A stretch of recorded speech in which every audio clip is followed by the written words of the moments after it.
الله حقوش أغو زكاة يصجأتوا بلن. أعزائي الطلاب، نبدأ الآن بدرس جديد وحرف جديد. الحرف الجديد الحرفنا اليوم بيلتفظ على شكلين: غ وج. غ وج. اللي غ مع كل الحروف ما عدا حرف الواو والو. مع حرف الواو والو بصير جو، بقية الحروف بصير غ. غ مثلا مغجأ، غنى. حرف الغ له نوعين: مطبعي وكتابي. المطبعي كبير وصغير، والكتابي صغير وكبير. على يمين الصفحة مغجأ. مغجأ. غج غجأ معناته اغسل. اما لما حطيت ما ضمير الشخص الثالث المفرد في الزمن الحاضر، مغجأ يغسل او تغسل. هي تغسل او يغسل ويغسل. مغجأ. مغجأ. طبعا مغجأ بشاشر مغجأ الفتاة تغسل. هون مغجأ فعل لازم. يغجأ. يغجأ. يا كمان ضمير الشخص الثالث المفرد. يغجأ. هي تغسلها. تغسلها. تغسلها. تغسل شيء معين. تغسلها. يغجأ. يغجأ. غجأ. غجأ فعل أمر. اغسلها. غجأ. اغسلها. اغسل شيء معين محدد، يعني غجأ. أما غجأ اغسل لا على التعيين. غجأ في شيء محدد، فعل متعدي. متعدي غجأ. طبعا هنا في صورة فتاة عم تغسل مغجأ تحت عنوان الدرس مغجأ. مغجأ. ما ضمير الشخص الثالث المفرد. مغجأ تغسل أو يغسل، ما في مذكر مؤنث عنا. مغجأ هي تغسل الآن في الزمن الحاضر، يعني مغجأ الآن هي تغسل يعني فعل مضارع، يعني هي مغجأ. داخ مغجأ. داخ اسم جميل أو جميلة أو بنت. بنت اسمها داخ. مغجأ داخ عم تغسل. مغجأ تغسل الآن. مغجأ داخ. مغجأ داخ تغسل. نانا يجاني. سيجاني داخ يغجأ. لاحظوا عم دخلنا هلأ بالجمل الطويلة شوي. الجمل الطويلة شوي، ولكن ما هو صعب أبدا كالجمل القصيرة، ما في غير تكرار أسماء. نانا يجانا. نانا الأم. الأم. يجاني ضمير شخص ملكي الشخص الثالث. ضمير الشخص الثالث. جانا الثوب. يجاني الثوب أيضا. الثوب أيضا. سيجاني. أنا. سي ملكيتي. جانا ثوب. جاني ثوبي أيضا. لاحظوا أنه كلمة أيضا عم تلحق بكل كلمة. إذا في كلام سيجاني وويجاني أو صفيجاني أخم ياجاني، كله بصير يا ورا بعض. الأيضا يلحق كل الأسماء. سيجاني وثوبي أنا أيضا داخ يغجأ. داخ عم تغسلن. عم تغسلن. نانا يجاني سسيجاني داخ يغج داخ يغج. إذن ثوب الأم وثوبي عم تغسلن داخ داخ عم تغسل ثوبي وثوب أمي. ووجانا زغجنا تات. هنا سؤال في إشارة استفهام ورا الجملة، معناته في سؤال. ووجانا وأنت، ويجانا وملكيتك أنت، وملكيتك جانا، وأنت أنت ثوبك زغجنا تات. زغجنا تات هل أغسلها يا أبي؟ يعني بغسل لك ثوبك يا والدي؟ هل أغسل ثوبك يا والدي؟ بتريد أنت كمان أغسل لك ثوبك؟ يأوى داخ، يأوى معناته تقول داخ، تقول البنت. البنت عم تقول لأبوه أنه أغسل لك ثوبك يا والدي. يأوى داخ، تقول داخ. غج سيشاش، غج أغسل فعل أمر. سيشاش، سيشاش اسم دلع بنات. سيشاش، سيشاش اسم دلع للبنات. مثل ما بتقول مثلا لولو، مثل ما بتقول فوفو، مثل هيك. سيشاش، سيشاش، سي أنا ملكيتي شاش، يا مثلا يا دلوعتي، مثل ما تقول سيشاش. يأوى تعتا. غج سيشاش اغسلها يا دلوعتي. يأوى تعتا يقول الأب، يقول الأب. يأوى يقول. أخذت هالكلمة وقول، وقول. يأوى يقول تاتا، الأب يقول. داخ رينو مغجأ. داخ اسم البنت، رينو دائما، مغجأ دائما عم تغسل.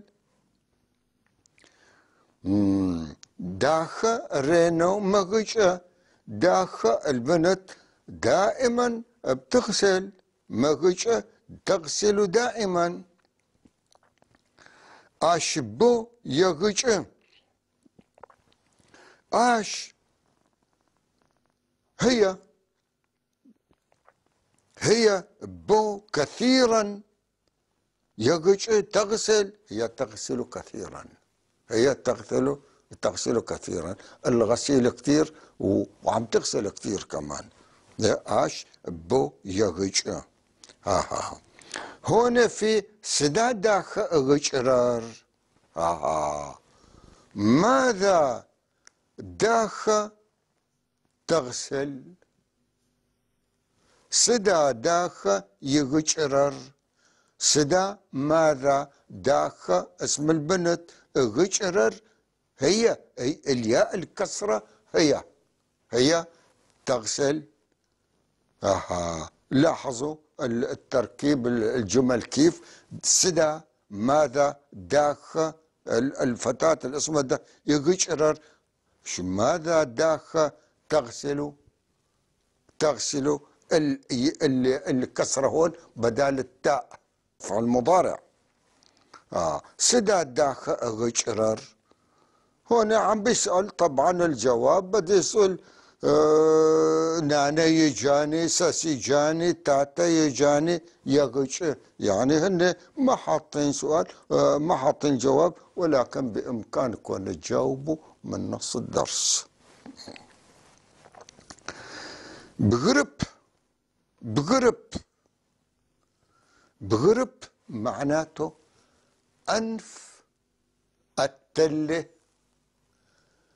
بداية الارتفاع بيكون السهل، بيبدأ يرتفع التل. بغرب يعني أول الطلعات، أول الطلوع. بغرب يعني بيقولوا له مهماز الجبل، مقدمة الجبل، أنف الجبل أو أنف التلة بغرب. إذا حطينا خي بصير بربخ، الإشاط اللي هذا بغربخ. جاء ذلك، جاء ذلك، جاء الآن، جاء جالر رار قوقاغر، اللي اجا ذلك الولد. با وفي نقطتين هون لازم نحط حرفين. باش، باش كثيرا جدا، كثير، ش جدا، باش كثيرا جدا. هون ضمن المستطيل ما في غير كلمة با، نحن بدنا نكفل الشين والفتحة بصير باش. باش، باش معناته كثير، ش جدا، باش كثير جدا. جاء كمان في حرفين بدنا نحطهم، بنحطنا بصير جانا، جانا ثوب، جانا ثوب. إذا بنعيد الدرس من أول أعزائي الطلاب، أرجو أن تنتبهوا وتستفيدوا. كلمات حلوة كتير بساعدكم، يعني كتير صار الجمل أركز أرتب.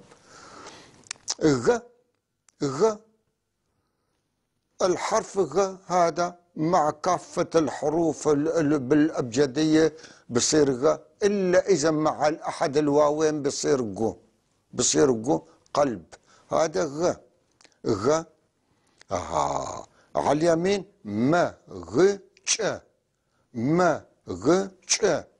طبعا عم بيقطعوا الكلمات هون أعزائي الطلاب لسهولة اللفظ، أسهل لكم لفظا يعني، ولا ما له أي معنى. ما غ ش،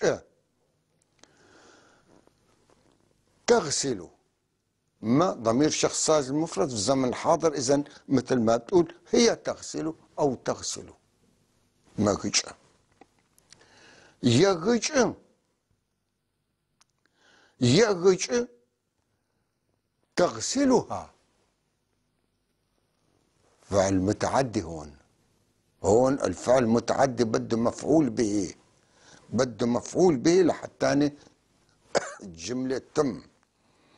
يغش،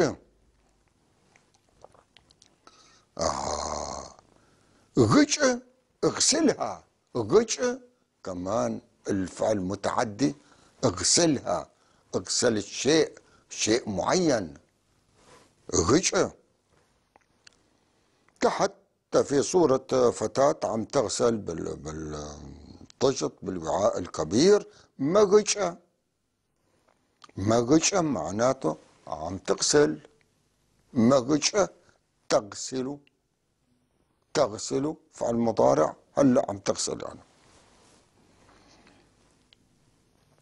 داخة مغشة، داخة تغسل، داخة تغسل، داخة اسم البنت داخة، وإلى معنى أنه جميلة كمان، جميلة تغسل.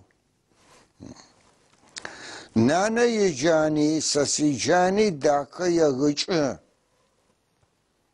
نانا يجاني، نانا الأم، يجانا يجانا ثوب، الياء بالأول ضمير ملكة الشخص الثالث، جاء والياء بالأخير أيضا. يجاني، نانا يجاني ثوب أمي أيضا، سسيجاني وأنا وثوبي أنا أيضا، داخة يغش، داخة عم تغسلن الهدول. يغش سسيجاني، نانا يجاني سسيجاني، داخة يغش. في أول الكلام فيها مثلا كلمة يجانا، نانا يجانا، يجانا في ياء بأول الكلام وياء في آخر الكلام.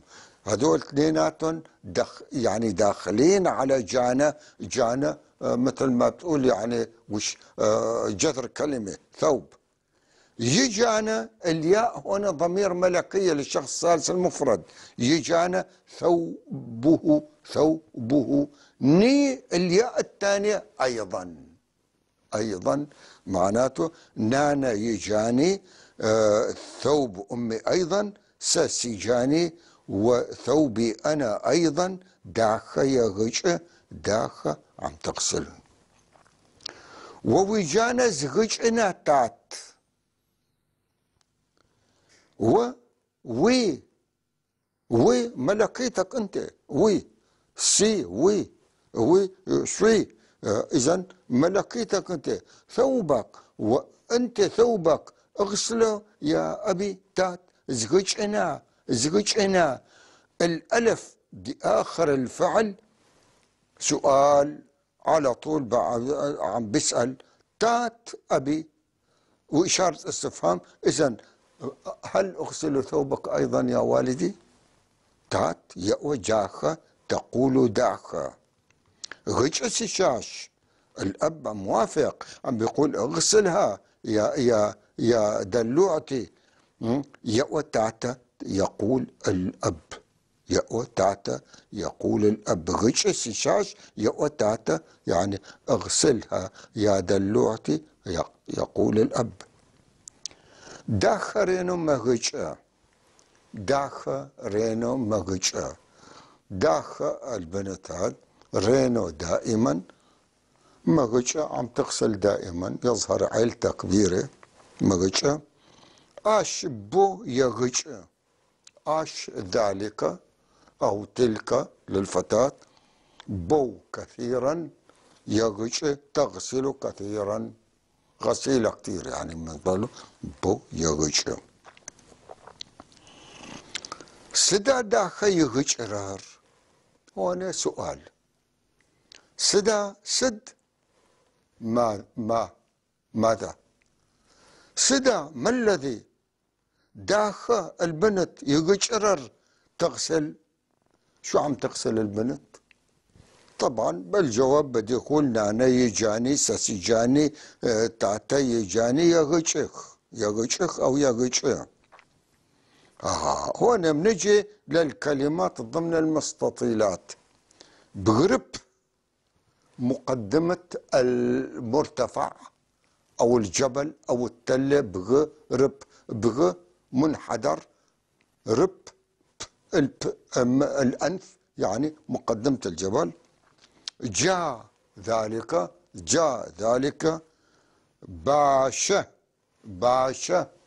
باشا كثير، باشا كثير جدا، كثير جدا ما بيجي غير موصولة مع كلمة ثانية. باشا كثير جدا.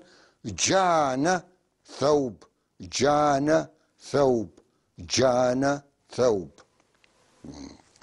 هلا بنجي لكلمات الدرس أعزائي الطلاب. غجأ اغسلها، غجأ اغسلها. مغجأ هي تغسل، بو كثيرا، بغرب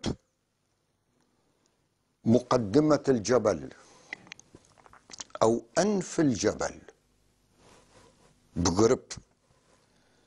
باشا كثير جدا، كثير وشه جدا، باشا كثير جدا. جانا ثوب،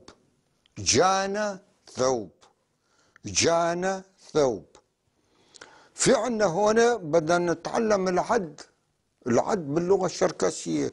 ز واحد، ط اثنين، ش ثلاثة، ث أربعة، تف خمسة. إذن الواحد ز، اثنين ط، ثلاثة ش، الأربعة ط، الخمسة تف. بجوز أنت تعرفوا العد بس بدل الكتابة، لازم تتعلموا كتابة هالأرقام هذول. منعيد: غجة اغسلها، غجة اغسلها، هذا فعل متعدي. غجة. مغجة هي تغسل، مغجة هي تغسل، مغجة هي تغسل. بو كثيرا، بو كثيرا. بو بيجي معناته للتأكيد أيضا، للتأكيد أيضا، ولكن هو بالسياق النص يعني كثيرا. بغرب مقدمة الجبل، بغرب بدء ارتفاع الجبل، بغرب بدءا في الجبل. باشا كثير جدا، باشا كثير جدا. جانا ثوب، جانا ثوب، جانا ثوب. ز واحد، ز، ز حرف الزين مكسورة، ز واحد. طو اثنين، طو اثنين، طو اثنين. ش ثلاثة، ش ثلاثة، ش ثلاثة. أربعة، أربعة، أربعة. تف خمسة، تف خمسة، تف خمسة. خلصنا من الكلمات، هلأ بدنا نجي على درس القواعد. القواعد اليوم اسمه تشوخر، تشوخر، تشوخر، تشوخر. تشوخر معناته لاحقة اسمية أو فعلية تلحق بآخر الكلام، لاحقة تلحق بآخر الكلام، مثل الاسم الموصول تقريبا عندنا باللغة العربية، الاسم الموصول الذي، التي. هاللاحقة هاد لما شو وظيفتها؟ بتربط كلمة بكلمة ثانية موجود في جملة ثانية. مثلا باللغة العربية جاء الرجل، كلمة جملة تامة، جاء الرجل كلمة تامة، جملة تامة. أكل، أكل الطعام، أكل الطعام. لما منحط بيناتهم الذي، جاء الرجل الذي أكل الطعام، كلمة الذي ربط الرجل بالأكل. أيضا عون عنا نفس الشيء، تشوخر، تشوخر، تشوخر، كلمة تربط كلمة بكلمة أخرى موجودة في جملة ثانية، في جملة ثانية. مثل شو هن الكلمات، الحروف اللي بيربطوا. مثلا راح أعطيكم مثال كم حرف. مثلا تشالر، تشالر، متى ما قلت تشالر لأنه هون في رابط، ما بسؤول جاء الذي وتوقف، بدك تكمل. تشالر معناته بدك تكمل كمان، تشالر قوقعة مثلا، تشالر تشياغ إلى آخره. بعدين تشالم لما بيكون الفعل اللازم بده يصير تشالم، تشالم. متى ما قلنا تشالم كمان الميم مثل الذي بدك تكمل في جملة ثانية تربطها فيها، ما بصير توقف عندها. تشالم، تشالم الميم فتحة للجمع، للجمع بفعل المتعدي. تشالم، تشالم، تشالم. مثلا تشالو الولد الذي، تشالو كالصغر، الولد الذي وصل. راح أعطيكم مثال كيف اللاحقة الاسمية أو الفعلية اللي بيقولوا لك أوخر، كيف بيوصل الكلام بعض البعض. خات بستان، خاتم، خاتم هون في رابط لازم يجوا البستان الذي وقفنا ما بيصير. خاتم شالخر، اذا هذا رابط، وشالخر كمان رابط ثاني. دتخ، دتخ مثلا خاتم شالخر دتخ. الاولاد في البستان، خاتم شالخر دتخ. الرابط هون حرف الميم باخر خاتم، شالخر خر باخر شاله، هذول هن اللي بيقولوا له شوخر، شوخر. مثلا خاتر بدال خاتم فوق، هون صار تحت خاتر. خاتر علم آغا قابزة، خاتر علم آغا قابزة. البستان، الأولاد ينظفون، الأولاد ينظفون البستان. الأولاد خاتر علم آغا قابزة. إذن هون هدول الشوخر، شوخر معناته ما يربط جملة بجملة ثانية، مثل الاسم الموصول عنا باللغة العربية، اسم الموصول. إلى هنا أعزائي الطلاب ننتهي من هذا الدرس. أرجو أن تكونوا فهمتوا القواعد، بسيطة جدا يعني القواعد ما في غير بس مثل الذي باللغة العربية. وأرجو أن تحفظوا الكلمات. والسلام عليكم ورحمة الله.